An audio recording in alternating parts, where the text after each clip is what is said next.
देखिए हम लोगों ने क्वेश्चंस कर लिए थे 32 तक। अब हम आगे का पढ़ रहे हैं। ए और बी पार्टनर्स है, उनकी रेशो दे रखी है 3/6, 2/6 और ट्रांसफ़र टू रिजर्व दे रखा है 1/6। इसका आपको कुछ नहीं करना। यहाँ पर ए और बी की जो रेशो रहेगी वो रेशो रहेगी 3:2। ठीक है। उसके बाद आपको ये क्वेश्चंस दे रखा है एम्प्लॉयज़ प्रोविडेंट फंड, ये बढ़ता नहीं है। रिजर्व फंड डिस्ट्रीब्यूट हो जाएगा, पीएनएल अकाउंट डिस्ट्रीब्यूट हो जाएगा, गुडविल 2 में जाके राइट ऑफ हो जाएगी। गुडविल इज़ वैल्यूड, रिटायरमेंट के टाइम गुडविल वैल्यू की गई है 50,000 की। 1 अक्टूबर 2014 को वो रिटायर हो रहा है।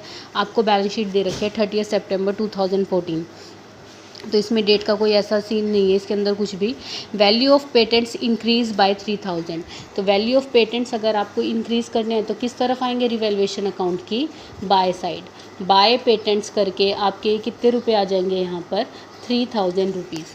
Plant was found over valued bye 15,000। Over valued का मतलब ज़्यादा है, तो अब हमें प्लांट को कम करना है ना, तो 2 प्लांट करके हम प्लांट को कितना डिक्रीज़ कर देंगे, 15,000 रुपीज़ का डिक्रीज़ कर देंगे। उसके बाद है provision for doubtful debts 5% on debtor and provision for discount should be maintain to debtor and creditor 3%। Provision कितना बनाना है, 5%। 20,000 का 5% कितना होता है भाई, 1,000। 1,000 में से 400 ऑलरेडी है, तो 2 प्रोविज़न फॉर डाउटफुल डेट्स हमारा कितना बनेगा, केवल 600 रुपीज़। और डिस्काउंट प्रोविज़न जो बनेगा वो किस पे बनता है, 20,000 में से 1,000 माइनस करोगे, 19,000 पे आप 3% का क्या बना दोगे, डिस्काउंट प्रोविज़न। तो ये डिस्काउंट प्रोविज़न आपका आ जाएगा 570। क्रेडिटर पे जो डिस्काउंट प्रोविज़न बनता है वो कहाँ बनता है, बाय साइड में। By discount provision for creditor. गुडू ये बुक्स। क्रेडिटर पर जो डिस्काउंट प्रोविज़न बनता है वो बाय साइड में बनता है। तो बाय साइड में क्रेडिटर कितने रुपए के, आपके 10,000 के। 10,000 का 3% कितना हो जाएगा, 300 आपका बाय साइड में डिस्काउंट प्रोविज़न बन जाएगा। अब आप ये पॉइंट देखिए, out of the insurance which were entirely debited to PNL account 870 be carry forward as unexpired insurance.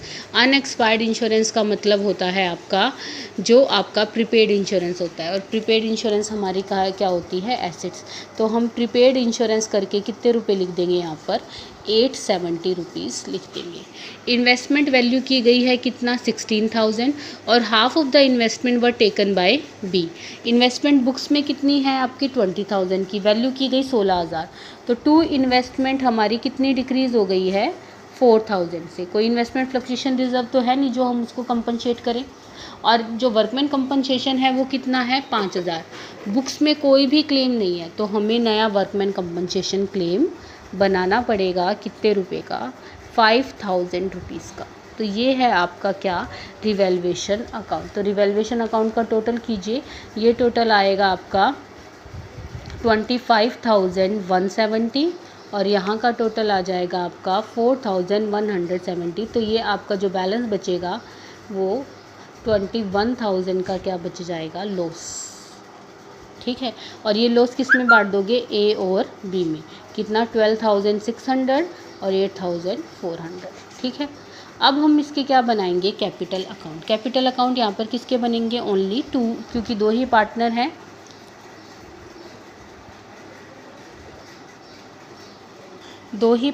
ए और बी। तो यहाँ हम बनाएंगे partners capital account, A and B. ठीक है। सबसे पहले क्या लिखोगे, बाय बैलेंस ब्रोट डाउन। मुझे बताने की ज़रूरत नहीं होगी अभी क्या क्या सीक्वेंस फॉलो होता है, बाय बैलेंस ब्रोट डाउन। उसके बाद है रिज़र्व फंड को डिस्ट्रीब्यूट कर दो, बाय रिज़र्व फंड। उसके बाद किसको डिस्ट्रीब्यूट कर दोगे, पीएनएल अकाउंट को। तो देखो ये रिज़र्व फंड को 3:2 की रेशो में बांटोगे तो कितना आएगा, 7200 4800। पीएनएल अकाउंट को 3:2 की रेशो में बांटोगे, 24,000 को बांटा, हमारा कितना आया, 14,400 9,600। इसके बाद किसको दे दो, रिवैल्यूएशन का लॉस। रिवैल्यूएशन का लॉस आया आपके पास कितना, ये है आपका 12,600 और 8,400। एसेट साइड से क्या राइट ऑफ होएगा, गुडविल। तो गुडविल राइट ऑफ करी 9,000 एंड 6,000, सब 3:2 की रेशो में। एक लाइन थी, investment half investment were taken over by B. तो 2 इन्वेस्टमेंट करके हम इसके कॉलम में लिख देंगे 8,000 रुपये, क्योंकि जो वैल्यू की गई थी वो इन्वेस्टमेंट की कितनी वैल्यू की गई थी, अब तुम्हारी इन्वेस्टमेंट वैल्यू हुई थी 16,000 की, तो 16,000 का हाफ कितना हो जाएगा आपका 8,000 रुपये हो जाएगा। ठीक है, इसके बाद जो हमें एंट्री देनी है वो एंट्री देनी है गुडविल की। गुडविल कितनी है 50,000। 50,000 में बी का शेयर निकालो, बी का शेयर आएगा 2/5 करके, तो कितना आ जाएगा 20,000। Continue partner to retire partner A to B, यही जर्नल एंट्री बनेगी।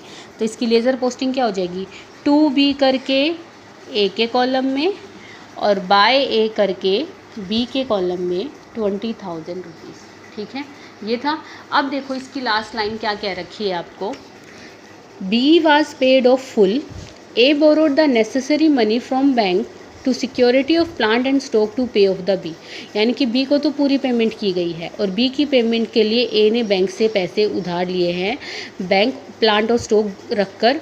B decided to donate the Jammu Kashmir chief minister fund, इसका कोई ये उसके होते हैं वैल्यू एडेड क्वेश्चन होते हैं CBSE बोर्ड में। ठीक है, तो अब आपका क्या होगा, सबसे पहले तो आपके पास कैश कितना है, कैश है 5,000, तो 2 कैश करके बी को कितने पे कर दिए 5,000। आप सबसे पहले तो ये निकाल लो कि बी को पे कितने करने हैं, तो बी का ये टोटल जो आ रहा है, ये टोटल आ रहा है 74,400 और इधर का जो टोटल आ रहा है उसका टोटल आ रहा है 22,400।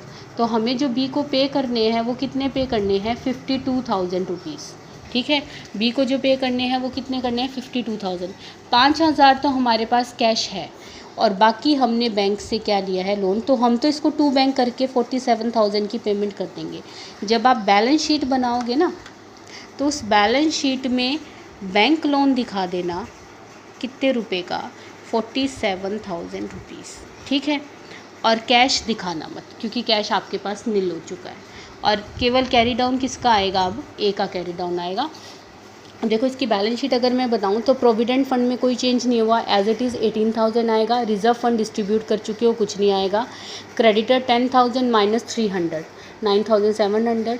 PNL अकाउंट नहीं आएगा। बैंक लोन आ जाएगा कितने का 47,000 का और कैपिटल केवल एक ही आएगी कितनी 60,000 रुपीज़।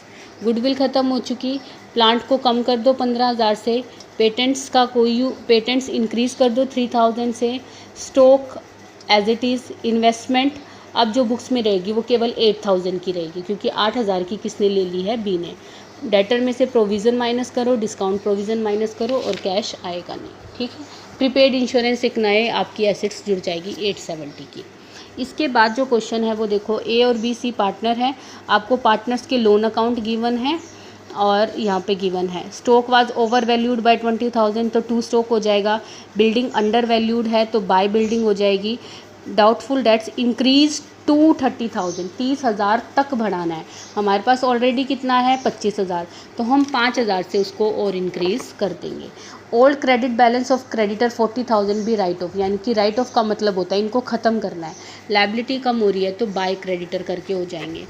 ये पॉइंट देख लीजिए इसका। A computer purchase on 1st October 2010 50,000 debited to office expenses account is to be bought into account charging depreciation 20,000 per annum. तो देखो इसकी आपको कैसे करनी है, हमने इस कंप्यूटर को अपने बुक्स में ऑफिस एक्सपेंसेस के रूप में लिखा हुआ था, तो अभी हमें उसे एज एन एसेट्स इंक्लूड करना है। तो कब ख़रीदा था 1 अक्टूबर 2010 में और हम अकाउंट कब के बना रहे हैं 1 अप्रैल 2011 के। तो 50,000 पर 20% से 6 मंथ का क्या निकाल लो डेप्रिसिएशन, तो 5,000 डेप्रिसिएशन आ जाएगा। ठीक है ना, तो आज की डेट में कंप्यूटर की वैल्यू कितनी है 45,000, तो बाय ऑफिस इक्विपमेंट करके आप कितना लिख दोगे 45,000 रुपीज़। आगे भी बात समझ में, ठीक है। अब इसके बाद देखिए, बाय बैलेंस ब्रोड डाउन करोगे, जर्नल रिजर्व डिस्ट्रीब्यूट करोगे, to advertisement suspense write off करोगे, टू PNL राइट ऑफ करोगे, बाय रिवैल्यूएशन का प्रॉफिट दोगे। गुडविल कितनी वैल्यू की गई है 1,50,000, amount due to be adjusting capital account of ANC, तो वही एंट्री है by A by C B के कॉलम में, टू B करके A और C के कॉलम में। अब इसमें कहीं पे भी नहीं लिखा हुआ कि B वाज पेड ऑफ, देखो पूरे क्वेश्चन में कहीं नहीं है B वाज पेड ऑफ, तो जो भी उसको ड्यू है वो B के किस में ट्रांसफ़र कर दोगे, लोन अकाउंट में। और अब जो B का लोन दिखाओगे ना वो कितना दिखाओगे 180 तो उसका लोन पहले से था और 494 फिर हो गया, तो अब बी का लोन जो दिखाओगे वो कितना दिखाओगे, 674 के रूप में दिखा दोगे। ठीक है। अच्छा, इससे अगला जो क्वेश्चन है वो क्वेश्चन क्या है, पंकज, नरेश और सौरभ का क्वेश्चन है। और इसमें देखिए जो चेंज पॉइंट है वो कुछ भी नहीं है। प्रीमिसेस एप्रिशिएट करने हैं, स्टॉक डेप्रिशिएट करना है, प्रोविज़न 5% बनाना है, फर्दर प्रोविज़न बनाना है 1200 रुपये का। 6000 का तो ऑलरेडी है, 1200 का क्या बनाना है, और बनाना है। फर्दर का मतलब होता है और बनाना है। ठीक है। Furniture bought up to 45,000, bought up to 45, to का मतलब इतने तक लेके जाना है, तो 41,000 तो है और 4,000 उसको और बढ़ा दो। फिर वही एंट्रीज़ हैं, bye balance brought down, general reserve को बांट दो, रिवैल्यूएशन का प्रॉफिट दे दो, गुडविल की एंट्री कर दो। नरेश को पे नहीं किया गया है। नरेश, ये देखो अब ये क्या कह रखा है, 26,000 from Naresh capital transfer to his loan account bearing 12% interest and balance was paid by bank if required necessary loan obtained। यानी कि 26,000 तो कहाँ डालने हैं, उसके लोन में डालने हैं, और बाकी बैंक से क्या कर देना है, उसको पे कर देना है। ठीक है।